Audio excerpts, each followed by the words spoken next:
အားလုံးပဲမင်္ဂလာပါခင်ဗျာဒီအကောင့်တင်မယ်ဆိုတော့ကျွန်တော် YouTube channel လေးကနေပြန်လဲကြိုဆိုလိုက်ပါတယ်ဒီမှာဗီဒီယိုနဲ့မတင်ပြလို့တောင်းပန်ပါတယ်ခင်ဗျာဒါပေမဲ့ short video လေးတော့ကျွန်တော်တင်ပေးနေသေးတယ်နော်ကဲဒီနေ့ကျွန်တော်နဲ့တူတူရွှေသွားရှာမယ်လိုက်ပါလား Oh sorry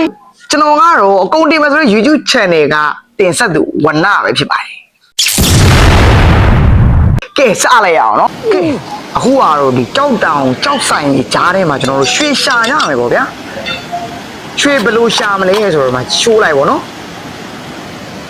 ဒီနေရာမှာရှိတယ်သိကြတယ်သူကပြောတာ bro ဖြစ်နိုင်ပါမလား bro ဖြစ်နိုင်ပါမလား UI ထဲမှာဒီလိုကြောက်တုံးတွေကြားထဲမှာနေတဲ့လူရှိတာရှိရင် bro ဒီလိုမျိုးပုံစံဖြစ်နေပြီဆိုတာ bro ရွှေတွေပါလေရနိုင်ရင်ရှိတယ်ပေါ့နော်သူပြောတာ okay ရောက်ကြောက်တုံးကြီးအလေးကြီးတော့မာပြီးချပလိုက် okay ကျင်တော့မှာရွှေကျင်တော့မှာဒီကြောက်ခဲတွေရွှေကျင်တော့မှာကြောက်တွေကတော့မိုက်တယ်ကွာဒီကြောက်စိမ့်တွေပါရှာတဲ့လူတွေဆိုရင်ဒီရမ်းခောက်တယ်လို့ပါအဲ့လိုလောက်မယ်ထင်းနေ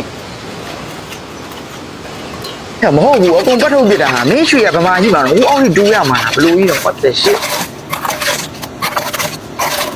သူကလုံးဝသေးကြကြောက်ကျူးသသားနေဦးနော်ဘလို့ကြောက်တုံးတွေလည်းနှိုက်ထုတ်ရတယ်ဘွက်တွေရောသဲတွေရောရေတွေရော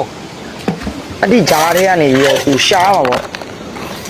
တိုက်နောက်ဆုံးကြောက်လုံးတစ်လုံးထုတ်ပြီးတော့ဒီအောက်ဆုံးကအနှစ်ကိုတိုက်အကုန်ခတ်တာတော့တိုက်လုံးဝအမှုံမွားလေးအစမကြံအောင်ရေးပါကျင်းပြီးတော့ခတ်တာပေါ့နော်ဒီနောက်ဆုံးအစိမ်းရောက်မှသူကတော့ရွှေကျင်မှာပေါ့နော်ရွှေကျင်မှာဖြစ်တယ်နင်းကတော့ပြတာဘာမှမတွေ့ဘူးတော့ငါကတော့ဟုတ်ပါဘရိုဖိတ်ကြီးလည်းဖြစ်နေမှာမသိနော်တိုက်ကျင်နေရောက်ကြောက်ခဲတွေပြပါမြင်ဘာမှရှိခေအောင်ရေးတကယ်ကြီးလားရှစ်အများကြီးပဲတော့ဟေ့အောင်